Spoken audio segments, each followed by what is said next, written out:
पाक वतन TV New York के लिए कराची से वजी अहमद सिद्दीकी। एक खबर, एक तबसरा के साथ। भारतीय वजीर खारजा जयशंकर ने कहा है कि पाकिस्तान के साथ मुस्तकिल बातचीत का दौर खत्म हो चुका है। जम्मू कश्मीर का मसला आर्टिकल 370 के खत्म होने से खत्म हो गया। अब इसकी कोई जरूरत नहीं है कि इस मौजू पर पाकिस्तान से बातचीत की जाए। अब सवाल यह है कि भारत पाकिस्तान के साथ किस किस्म के ताल्लुकात रखना चाहता है। मामलात मस्बत सिमत में जाते हैं या मनफी सिमत में। पाकिस्तान के साथ मुस्तकिल बातचीत का सिलसिला खत्म हो चुका है। भारतीय वजीर खारजा का ये बयान ऐसे वक्त में आया है जब अक्टूबर में शंघाई तंजीम का सरबराही इजलास हो रहा है और वजीर आजम शहबाज शरीफ ने उसमें शिरकत के लिए भारतीय वजीर आजम नरेंद्र मोदी को दावत दी है।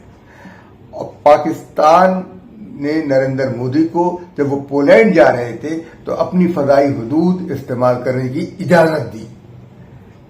पाकिस्तान की जानिब से इस किस्म की मेहरबानियां मुस्तकिल हो रही हैं और ये खैर सगाली के लिए की जा रही हैं, लेकिन भारत को ये खैर सगाली रास नहीं आ रही और उसके बाद सिफारती आदाब को भी कहीं भी मलहूज खातिर नहीं रखा जाता। इस खैर सगाली के जवाब में जयशंकर का ये बयान आया है जो पाकिस्तान की हतक है।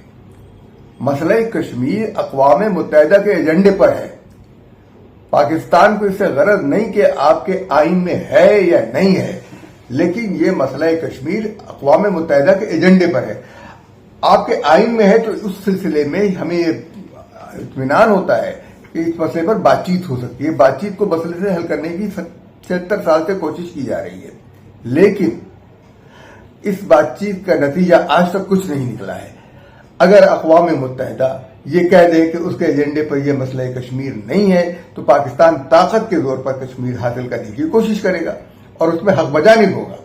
अगर भारतीय वजीर खारजा ये कहते हैं कि मसला कश्मीर भारतीय आइन के आर्टिकल 370 के निकालने से खत्म हो गया है तो इसका मतलब यह है कि अब ताकत का इस्तेमाल होगा, क्योंकि भारत के आइन को तो हम नहीं मानते, उसका इतलाक तो हम पर नहीं होता, क्योंकि भारत ने अक़वाम मुत्तहिदा में खुद मसले को ले जाकर ये पेश किया था कि अक़वाम मुत्तहिदा इस मसले का हल तलाश करे और अक़वाम मुत्तहिदा ने यह हल दिया था कि लोगों को इस हक़ राय दही दिया जाए। लेकिन खुद अक़वाम मुत्तहिदा को इस बात में कोई दिलचस्पी नहीं है कि लोगों को हक़ राय दही मिले। तो पाकिस्तान को पहले मरहले में अब ये चाहिए कि अक़वाम मुत्तहिदा से कहे कि भारत ने आपकी दी हुई तजवीज़ को मुस्तरद कर दिया है और उससे इनकार कर दिया है, तो अब अक़वाम मुत्तहिदा इस सिलसिले में क्या कार्रवाई करेगा ये बता दे।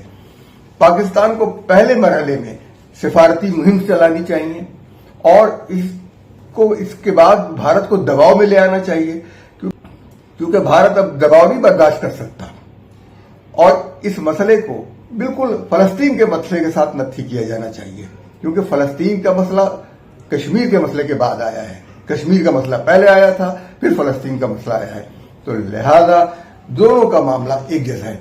और फिर रियायतें देना बंद कर दें। भारत को जितनी रियायत आप दे चुके हैं वो सब रियायतें देना बंद कर दें और हवाई फजाई रास्ते के ऊपर भी कड़ी नजर रखें कि भारत के किन जहाजों को इजाजत मिलेगी और किन जहाजों को इजाजत नहीं मिलेगी। और करतारपुर के रास्ते को भी बंद करें और मियां नवाज शरीफ ये देख लें कि मोदी को घर लाने का नतीजा क्या निकला है। वो मोदी ने घर आकर जो भांडा फोड़ा है आपका और आपके साथ जो कुछ किया है वो देखने के काबिल है। यानी इस वक्त भारत चला है रूस और यूक्रेन की दोस्ती कराने कि जंग न करो, बड़ा मसला होगा। पहले अपने इलाके में, अपने खित्ते में, अपने पड़ोसियों के साथ उसके ताल्लुकात ठीक नहीं है, उन मसाइल को हल करे। कश्मीर का मसला वो हल नहीं करता। श्रीलंका से उसके तनाज़ात हैं, बांग्लादेश से उसके तनाज़ात हैं, नेपाल से उसके तनाज़ात हैं, भूटान से उसके तनाज़ात हैं। कौन सा मुल्क है जिसके साथ उसके तनाज़ात नहीं है? चीन के साथ उसके तनाज़ात हैं, उसकी सरहद के साथ जितने ममालिक हैं उन सब के साथ तनाज़ात हैं। कोई मुल्क ऐसा नहीं है जिसके साथ उसका कोई तनाज़ा ना हो। तो अब भारत जा रहा है रूस और यूक्रेन की दोस्ती कराने, तो अब इसको क्या कह सकते हैं।